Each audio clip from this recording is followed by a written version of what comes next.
Let's bring in Mike Davis. He's the founder and president of the Article 3 Project. Mike, welcome into Newsline. Good to see you today. And let's talk about Mexico. So already she's saying, I'll put troops here. We're going to pause. I mean, obviously the concern with the 25% tariff, they could be plunged into a recession. I want to put up something Trump posted about Canada. Because now at 3 o'clock, what will Trudeau's play be? He says Canada doesn't even allow U.S. banks to open or do business there. So this is about, he says, a drug war. Hundreds of thousands of people have died in the U.S. from drugs pouring through the borders of Mexico and Canada.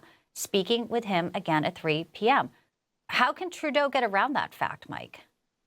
He can't. And I think President Trump is showing bold, decisive America first leadership. These countries are no longer going to be able to take advantage of America. They're not going to be able to dump their illegal immigrants and their fentanyl into America, and they're not going to take us to the cleaners on these trade deals.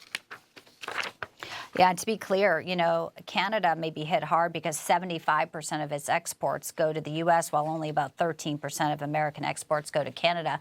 You have Chuck Schumer trying to fearmonger. You probably saw the clip. He's holding up an avocado. He's holding up a Corona beer saying your Super Bowl, the prices are going to affect. I mean, they just look dumb and frankly uneducated, Mike. Your reaction to how the Democrats are trying to call this something it's not, and yet we see leaders already like Schonbaum saying, let's make a deal.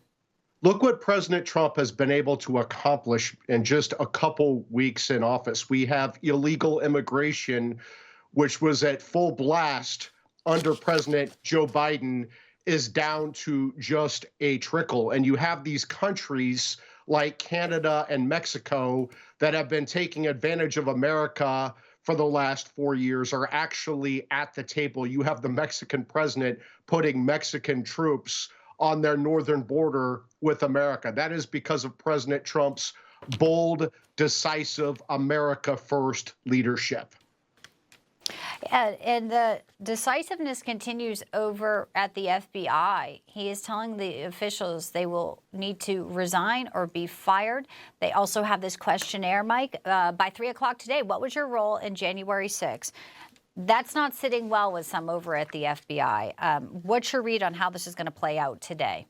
Well, that's too bad that it's not sitting well with people at the FBI. The Biden Justice Department, including the FBI, was politicized and weaponized against political enemies, including Trump, his top aides, his supporters on January 6th, parents, Christians. The American people heard all of these allegations from these lawfare Democrats and their so-called evidence. The American people rendered their verdict on November 5th, and now there must be accountability. So this never happens again. So we have the FBI focusing on real crimes like migrant crimes and violent crimes instead of going after political enemies. And so there's going to be accountability. There's a wild story, speaking of migrants. New Jersey's Governor Phil Murphy was on a stage doing an interview, and he says that he's actually harboring an illegal above his garage, and reports are that he said to the authorities, well, come and do something about it. What's your reaction to being on the record like that? Well, harboring illegal immigrants is a very serious federal crime, and I hope that President Trump's DHS and Justice Department hold him accountable, because you're not above the law. Let's play this side. We just got it in. If people didn't hear it, let's play the soundbite because we just got it in. I just want you to hear it and the viewers, because it is wild. He just says it so casually, Mike. Let's play this. There's someone in our broader universe whose immigration status is not yet at the point that they are trying to get it to.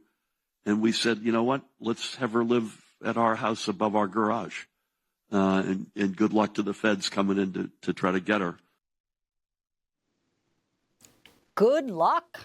I think he may need the luck if Tom Homan and everyone starts knocking on that garage door. Yeah, it's. I think this Democrat governor should go Google 8 USC 1324, which makes it a federal felony to harbor illegal immigrants.